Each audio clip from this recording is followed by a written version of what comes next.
கோவை, நெல்லை மாவட்ட மலைப்பகுதிகள் மற்றும் நீலகிரி, தேனி, தென்காசி, குமரி மாவட்டங்களில் இன்று கனமழைக்கு வாய்ப்பு. கோவை, நீலகிரி மாவட்டங்களில் நாளை மிக கனமழை பெய்யும் என்றும் வானிலை மையம் கணிப்பு. திமுகவின் ஓரணியில் தமிழ்நாடு உறுப்பினர் சேர்க்கையில் இணைந்த 2 கோடி பேர். திமுக தலைமை அறிவிப்பு.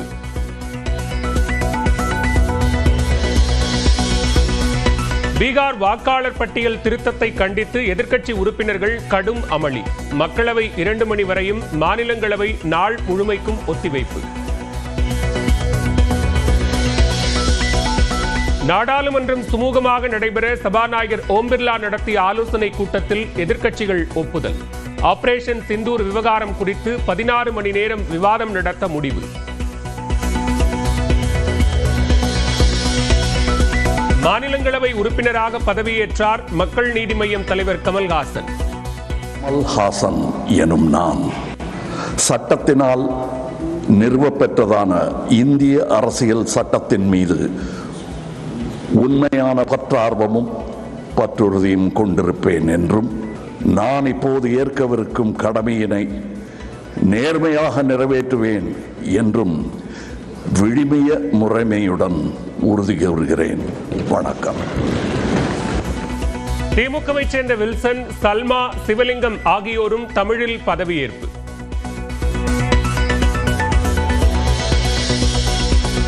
சென்னை அப்போலோ மருத்துவமனையில் முதலமைச்சர் மு க ஸ்டாலினுக்கு 5வது நாளாக சிகிச்சை. துணை முதலமைச்சர் உதயநிதி ஸ்டாலின், சபாநாயகர் அப்பாவு உள்ளிட்டோர் நலம் விசாரிப்பு. புதிய பிரச்சார திட்டத்தை தொடங்கி வைத்தார் அதிமுக பொதுச் செயலாளர் எடப்பாடி பழனிசாமி.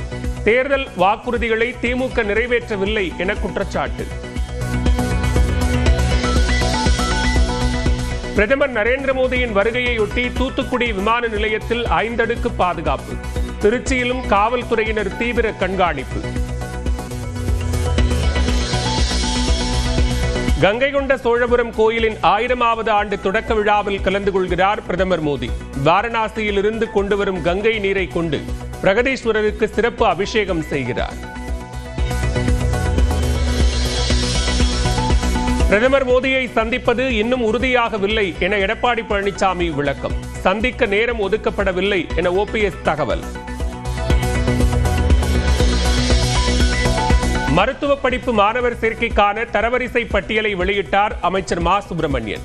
போலியான சான்றிதழ் கொடுத்த 25 மாணவர் தகுதி நீக்கம் என அறிவிப்பு.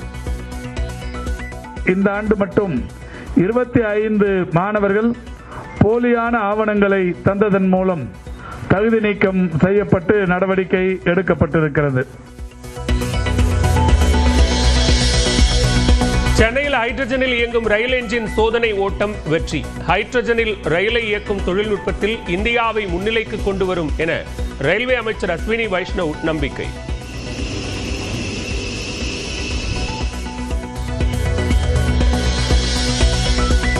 திருப்பூர் ரித்தன்யா தற்கொலை வழக்கில் ஜாமீன் கோரி மேல்முறையீடு செய்த கணவர் குடும்பத்தினர். இடையீட்டு மனு தாக்கல் செய்ய உள்ளதாக ரித்தன்யாவின் தந்தை சென்னை உயர்நீதிமன்றத்தில் முறையீடு. கோவையில் L&T புறவழிச்சாலையில் 5 சுங்கச்சாவடிகளை மூட முடிவு.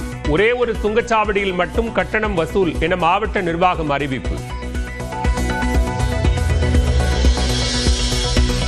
குடியரசு துணைத் தலைவரை தேர்வு செய்யும் பணியை தொடங்கியது தேர்தல் ஆணையம். தேர்தல் அதிகாரியாக மாநிலங்களவை செயலாளர் PC மோடி நியமனம்.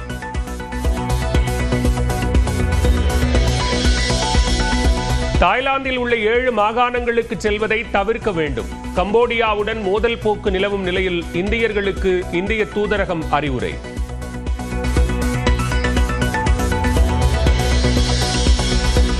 இங்கிலாந்து பயணத்தை முடித்துக் கொண்டு மாலத்தீவு சென்றார் பிரதமர் மோடி. திரண்டு வந்து வரவேற்பளித்த இந்திய வம்சாவளியினர்.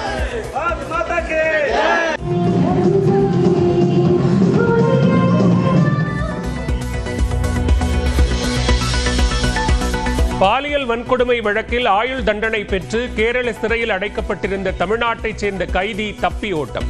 9 மணி நேரத்தில் கைது செய்த காவல்துறையினர். கோவை, நெல்லை மாவட்ட மலைப்பகுதிகள் மற்றும் நீலகிரி, தேனி, தென்காசி, குமரி மாவட்டங்களில் இன்று கனமழைக்கு வாய்ப்பு. கோவை, நீலகிரி மாவட்டங்களில் நாளை மிக கனமழை பெய்யும் என்றும் வானிலை மையம் கணிப்பு. திமுகவின் ஓரணியில் தமிழ்நாடு உறுப்பினர் சேர்க்கையில் இணைந்த 2 கோடி பேர். திமுக தலைமை அறிவிப்பு.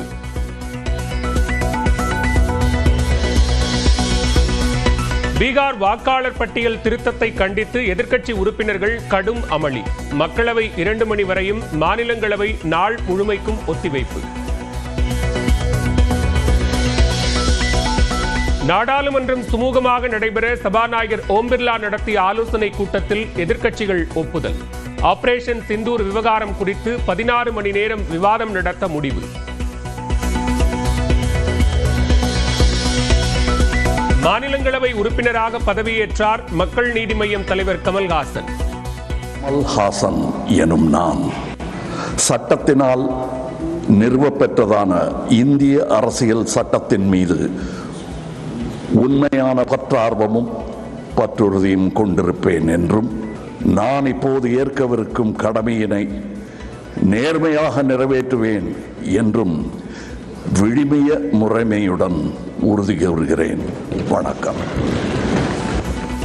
திமுகவை சேர்ந்த வில்சன், சல்மா, சிவலிங்கம் ஆகியோரும் தமிழில் பதவியேற்பு.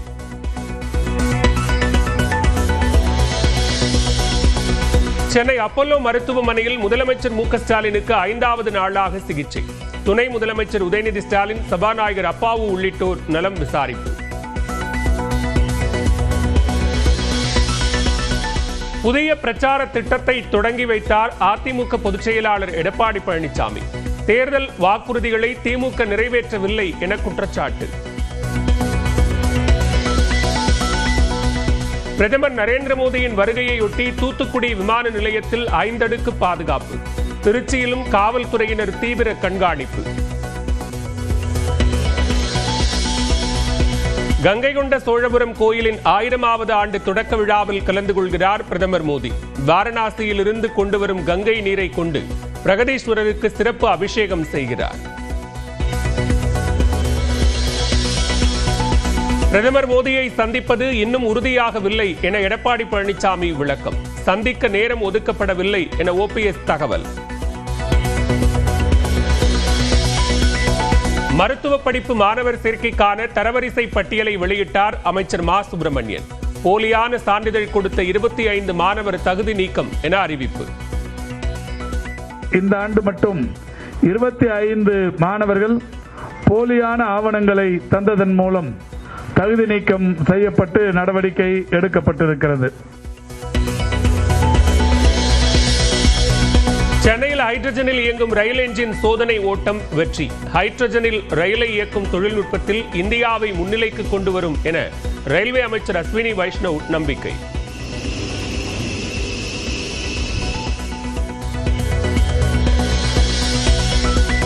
திருப்பூர் ரித்தன்யா தற்கொலை வழக்கில் ஜாமீன் கோரி மேல்முறையீடு செய்த கணவர் குடும்பத்தினர். இடையீட்டு மனு தாக்கல் செய்ய உள்ளதாக ரித்தன்யாவின் தந்தை சென்னை உயர்நீதிமன்றத்தில் முறையீடு. கோவையில் L&T புறவழிச்சாலையில் 5 சுங்கச்சாவடிகளை மூட முடிவு. ஒரே ஒரு சுங்கச்சாவடியில் மட்டும் கட்டணம் வசூல் என மாவட்ட நிர்வாகம் அறிவிப்பு. குடியரசு துணைத் தலைவரை தேர்வு செய்யும் பணியை தொடங்கியது தேர்தல் ஆணையம். தேர்தல் அதிகாரியாக மாநிலங்களவை செயலாளர் PC மோடி நியமனம்.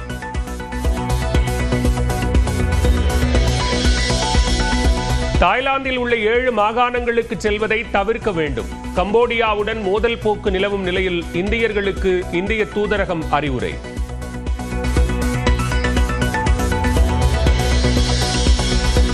இங்கிலாந்து பயணத்தை முடித்துக் கொண்டு மாலத்தீவு சென்றார் பிரதமர் மோடி. திரண்டு வந்து வரவேற்பளித்த இந்திய வம்சாவளியினர்.